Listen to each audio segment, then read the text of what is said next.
Good morning, children. Hope you all are well. Today I am going to start a new chapter, Tissues. You have already learned that cell is the unit of structure and function of life. All living organisms are made of cells. In single-celled organisms, all the life processes such as nutrition, respiration, excretion and reproduction are performed by the single cell. In multicellular organisms, cells are specialized to carry out different functions and organized into tissues. The tissues join together to form organs. The organs join and form organ systems which collectively form an organism. Now the question is, what is organization? Organization is the manner in which smaller units of any structure or system are arranged into larger units in an hierarchical fashion. Meaning of this word is to arrange in order of rank. That is, either you arrange them from smaller to bigger or from bigger to smaller. This definition is given in your book, children. You may underline it. Next question is, what is the purpose or the need of organization in living organisms? Organization is beneficial to multicellular organisms. Its purpose in multicellular organism is the division of labor. What is the meaning of division of labor? Division of work to improve the efficiency or its quality. This helps them to carry out different functions more efficiently and in a coordinated fashion. Levels of organization. Organization in living world begins at the level of cell. Broadly, three major levels of organization can be identified. Number 1, organism level. Number 2, level of organization lower to the organism. Number 3, level of organization higher to the organism.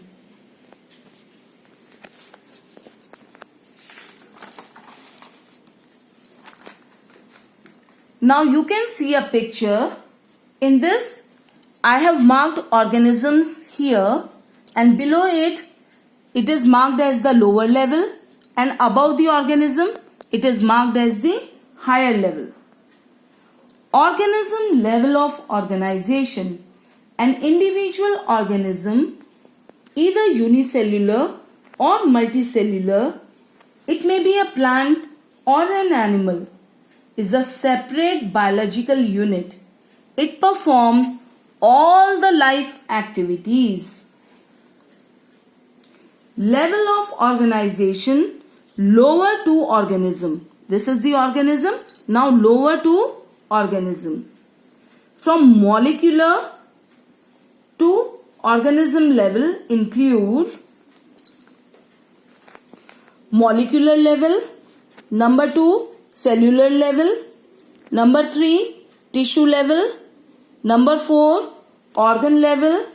Number 5, organ system level. Molecular level. All living organisms are made up of cells. A cell has cell organelles like mitochondria, ribosomes, etc. These cell organelles are made up of organic molecules like proteins, carbohydrates, fats, nucleic acids, etc. Thus, molecular level is the lowest level of organization in the living world. Atoms join together and form molecules. Molecules form compounds. Many compounds form the organelles, and organelles are present in the cell. They make the cell. Number 2, cellular level. What is cell? A cell is the smallest living unit that can exist independently and perform all the life activities. All life activities are carried out within a single cell, for example, in amoeba, paramecium, and algae, etc. They lack division of labor in them. Tissue level. What is tissue? Tissue is a group of similar cells that perform similar functions. In complex multicellular organisms, cells become specialized to carry out specific functions. For example, the nerve cells are specialized to conduct messages. The muscle cells are for contraction. The gland cells are for secretion. Tissue level marks the beginning of division of labor. Organ level. Different tissues that work together and perform one specialized function form an organ. Brain, kidney, stomach, intestine, lungs and heart in animals, and root, stem, leaf and flower in plants represents organ level of organization. Organ system level. Many organs work together to perform one major life function. They form an organ system. For example, mouth, food pipe, stomach, intestine and rectum form the digestive system.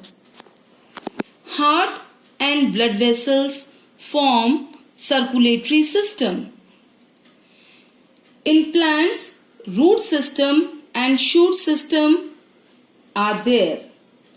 Root system has the main root, its branches and the root hairs. Now we will study an activity to observe different parts of a plant. For this purpose, you can uproot a small plant. Observe its various parts and then sketch it in your notebook to show its organs and organ systems. Organism. The cell is the smallest complete living unit of an organism. In an organism, all the systems work together in a coordinated manner. Now let's do checkpoint 1 in your textbook. Fill in the blanks. Number 1. Dash is the living matter of cell. Protoplasm.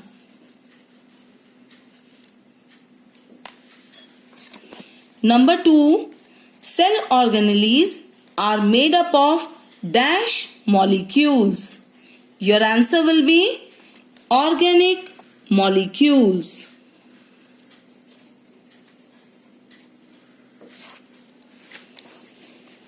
Number 3. In dash organisms, all life activities are carried out within a single cell. So your answer will be in unicellular organisms.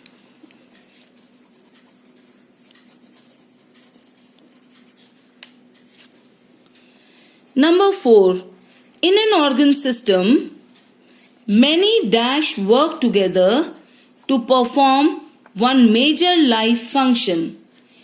So, in an organ system, many organs.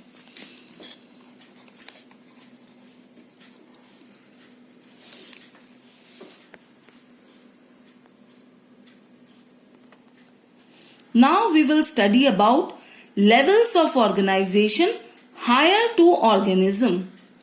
This is the organism and we will study about levels of organization higher to organism. It includes population, community, ecosystem and biosphere level.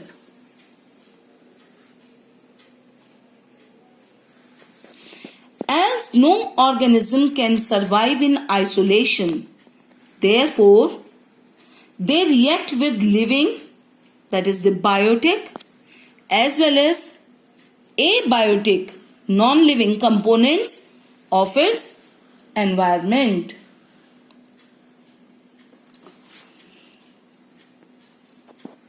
Ecosystem.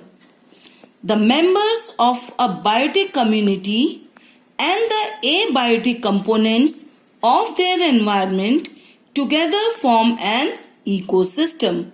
This definition is given in your book. Children, please underline it, and it's a request that you please learn all the definitions very well and learn in the language as it is given in the book.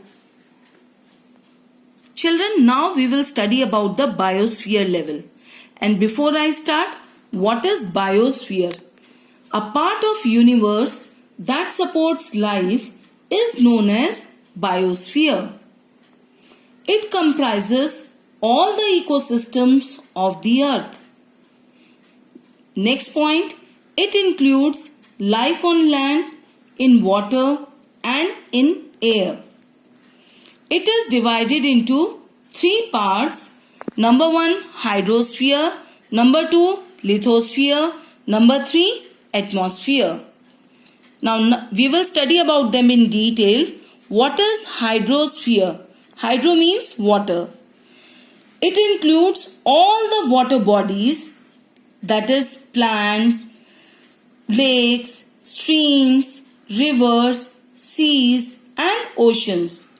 The organisms living in water are called aquatic organisms. Number 2, lithosphere. It represents the solid surface of the earth.